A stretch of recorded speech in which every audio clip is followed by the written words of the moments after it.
नमस्कार मित्रांनो, तुमचे सर्वांचे स्वागत आपल्या आम्ही दूध उत्पादक शेतकरी पेजमध्ये.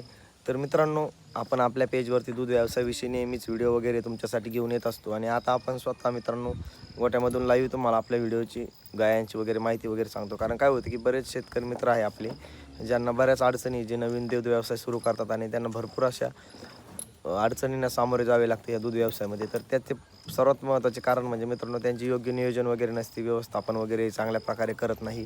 तसेच गायांचा व्यवसाय करताना मित्रांनो, चाऱ्याचे योग्य नियोजन, खुराक वगैरे, तसेच आपण गायांना पाणी वगैरे, तसेच सर्व प्रकारच्या वस्तूंची जर काळजी वगैरे घेतली तर नक्कीच आपण समृद्ध गोठा आणि आपल्या गोठ्यामध्ये एक चांगल्या प्रकारे जनावर आपण तयार करू शकतो आणि त्यापासून चांगल्या प्रकारे आपण प्रॉफिट वगैरे घेऊ शकतो. तर त्यासाठी मित्रांनो सर्वात महत्त्वाचं आहे आपलं टाईम मॅनेजमेंट. किंवा आपल्या गोठ्यामध्ये मित्रांनो तुमचा गोठा हा किती भारी आहे याच्यापेक्षा तुमच्या गायी किती समृद्ध आणि किती चांगल्या तयार वगैरे आहे, किंवा ते किती जास्त दूध वगैरे उत्पादन आपल्याला देतात ते महत्त्वाचं असतं. काय होतं की काही लोकांच्या गायी वगैरे खूप भारी असतात, पण त्यापेक्षा गोठ्या वगैरेलाच जास्त खर्च करतात मित्रांनो. ते काय होतं की गोठ्याला जास्त खर्च करण्यापेक्षा आपण गायी वगैरे चांगल्या आणल्या, किंवा त्यांना चाऱ्याचे नियोजन चांगले केले, त्यांना खाण्यासाठी पिण्यासाठी पाणी, योग्य स्वच्छ पाणी, तसेच गायांना आपण जास्तीत जास्त चांगल्या प्रकारचे खुराक वगैरे नियोजन, तसेच मिनरल मिक्सचर वगैरे जर दिले तर नक्कीच आपल्याला मित्रांनो या दूध व्यवसायामध्ये समृद्ध होण्यापासून कोणीच थांबू शकणार नाही. आणि काय होतं की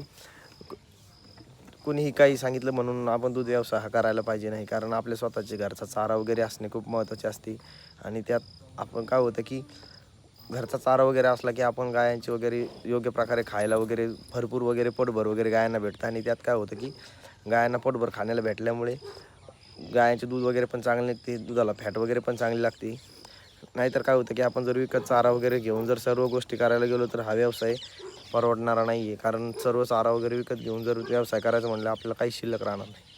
तर अशा प्रकारे मित्रांनो सर्व गोष्टीची जर बारकाईने आपण काळजी केली तर नक्कीच आपण समृद्ध असा गोठा तयार करू शकतो आणि चांगल्या प्रकारे नियोजन करून दूध व्यवसाय करू शकतो. तर नक्कीच आपल्या चॅनलला तुम्ही सबस्क्राईब करा. व्हिडिओ आवडल्यास बेल आयकन नक्की प्रेस करून ठेवा, की जेणेकरून आपल्या व्हिडिओ आले की तुम्हाला नोटिफिकेशन वगैरे येऊन जाईल. धन्यवाद.